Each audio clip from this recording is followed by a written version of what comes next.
इंशाअल्लाह उम्मत का एक नया दौर, जैसे कि मैं बार बार अर्ज कर रहा हूँ, उम्मीद है कि अब शुरू हो गया है। और नया दौर शुरू होने का मतलब ये नहीं है कि दरमियान में सख्त इम्तिहानात नहीं पेश आएंगे। नया दौर तो हिजरत से शुरू हो गया था, नया दौर तो सफर मेराज से शुरू हो गया था, नया दौर तो ग़ज़वे बद्र से शुरू हो गया था। देखिए फिर ग़ज़वे उहद में क्या हुआ। दौर शुरू होने का मतलब गलत मत समझना।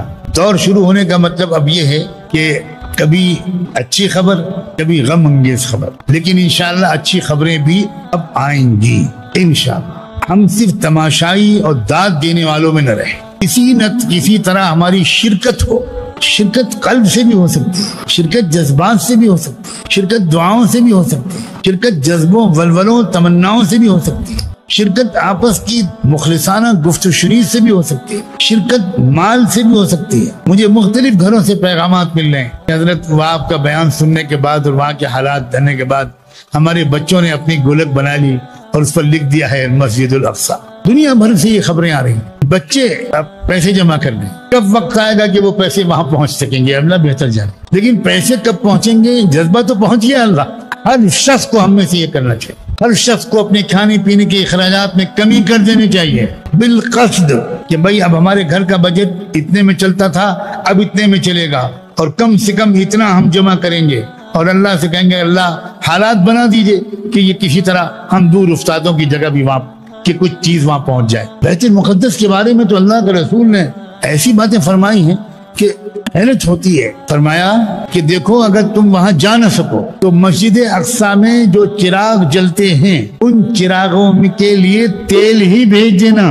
चुनांचे मस्जिद अक्सा में बहुत बड़ा कुआं तैयार किया गया। हमारे मौलाना खालिद सैफुल्लाह रहमानी पिछले साल, ये 2 साल पहले वहां गए थे और उन्होंने अपनी आंखों से वो कुआं देखा और अपने सफरनामे में लिखा और उस कुएं में तेल ही जमा किया जाता है और वो ऊपर जाली बना दी गई कि तेल डाल दो और उससे सप्लाई करते हैं वो, और उसी तेल को वहां पर इस्तेमाल किया जाता है। अगरचे वहां लाइटों का इंतजाम है लेकिन बिजली बहुत ज्यादा कसरत से जाती है और उसकी वजह इसराइल का पूरा निजाम है। तो आज भी वहां चिराग जल रहे हैं। अल्लाहु अकबर। ये नियत अल्लाह किसी तरह मेरा जिस्म वहां पहुंच जाए और कुछ आपका दिए हुए माल में से कुछ हिस्सा लग जाए। कितने लोग हैं जो कहते हैं कि अब हम मुस्तकिल रोजा रखेंगे और इसलिए कम से कम एक वक्त के खाने का पूरा खर्चा हम अंदाजा करके निकाल देंगे और रखेंगे और वहां भेजेंगे जब मौका है। हमारा एक नुमाइंदा मस्जिद अक्सा के चौखट पर दफन है, उसका नाम है मौलाना मोहम्मद अली जौहर। मोहम्मद अली जौहर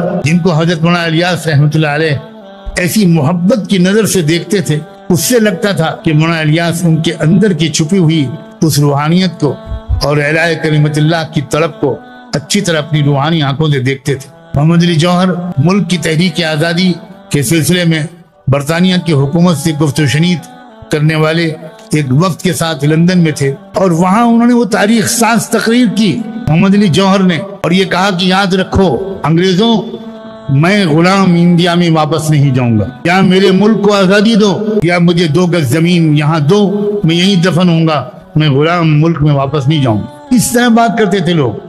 अल्लाह ने उस मर्द मुजाहिद की दुआ कबूल की।